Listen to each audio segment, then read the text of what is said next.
This week I'm behind the wheel of the 2016 Mercedes-Benz GLC300. This replaced the GLK and is vastly improved. It's larger than the GLK, something a lot of people complained about. Plus it's quieter, more refined, and it performs better. I'll tell you everything you need to know about this hot new Mercedes-Benz SUV next on the Car Pro Test Drive.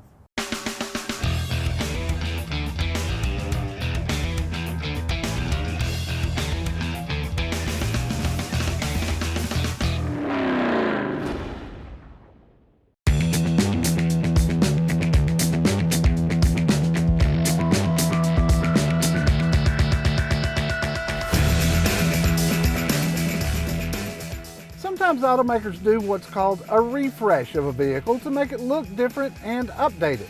But other times they completely redo a vehicle from bumper to bumper. Such is the case with this 2016 Mercedes-Benz GLC300. You may have known this vehicle in a previous life as the GLK, but the GLC is completely different.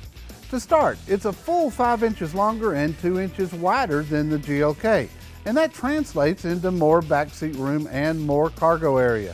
In fact, I categorize this SUV now as a mid-sized SUV, where I consider the GLK to be a compact.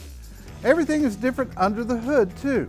The GLK had a 6-cylinder engine, but that has been replaced with an inline 2-liter 4-cylinder that, like so many other vehicles today, is turbocharged.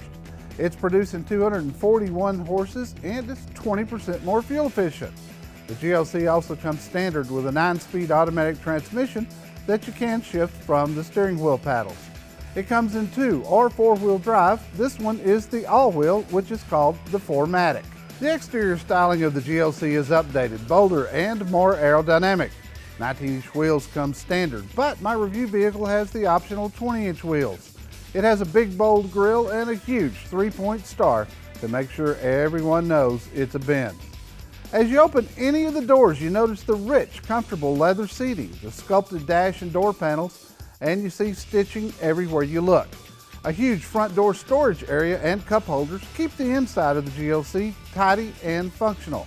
The real wood in the cabin, especially around the center console, is some of the richest I've seen. As you sit behind the wheel, the gauge cluster is easy to read, and there's a configurable driver information center to give you all the needed information you can imagine. To the right, above the center stack, is a large color screen that operates everything in the vehicle. At first you think it's your typical touchscreen, but nothing functions except from the center console. Some autoriders think the screen looks like an afterthought, but I'm fine with it. All systems can be operated from a fixed mouse, or there is a traditional round knob underneath that. The mouse can even be used as a scratch pad for operations like entering an address for the navigation system, which is standard on the GLC. Whether you use the knob or the mouse, there is a bit of a learning curve before it becomes intuitive. Features-wise, the GLC comes equipped with a host of creature comforts and safety innovations. It has a panoramic moonroof, heated seats, a fantastic Burmeister sound system, and I love where they put the speakers in the doors. It makes so much sense. You also get keyless entry, push-button start, rear-view camera, a power liftgate, automatic climate-controlled air conditioning, and much more. A couple of cool options this one has is the lane keeping assist, which will put the vehicle back in the proper lane should you stray out of yours by accident, and it'll warn you with a vibration of the steering wheel. Adaptive cruise control is part of the safety features, which keeps the GLC the same distance from the car in front of you and will even stop itself if it senses a collision. You also get blind spot monitoring for safe lane changes. Now, if you have a smartphone, the Mercedes Embrace app will allow you to start the car remotely, and get this, you can adjust the interior temperature from the phone before you even get to the car. Driving dynamics of the GLC are very good. It has a smooth ride, and you can completely change the feel of the vehicle from a switch on the center console. Choose from Eco or Comfort, or you might want to go to Sport or Sport Plus, depending on your mood. Hit Dynamic mode and the GLC changes with tighter steering and suspension, and the transmission shifts quicker for those times you want to take off fast. Each one of the driving modes makes the GLC feel completely different.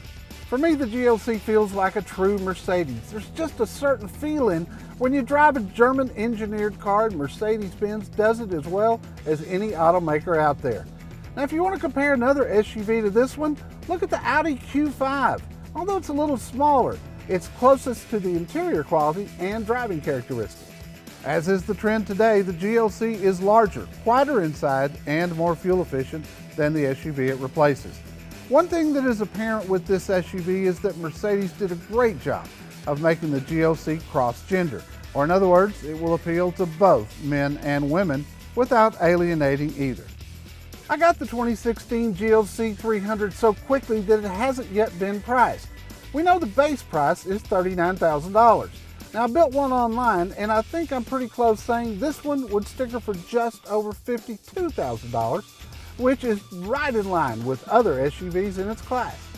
I also do not have fuel economy ratings yet, but so far I'm getting around 22 in all city driving, but right at 30 on the highway, which is terrific in an all-wheel drive SUV.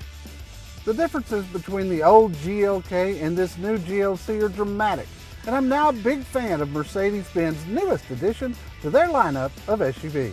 Thanks for riding along with us today for another Car Pro Test Drive this week, featuring the 2016 Mercedes-Benz GLC300.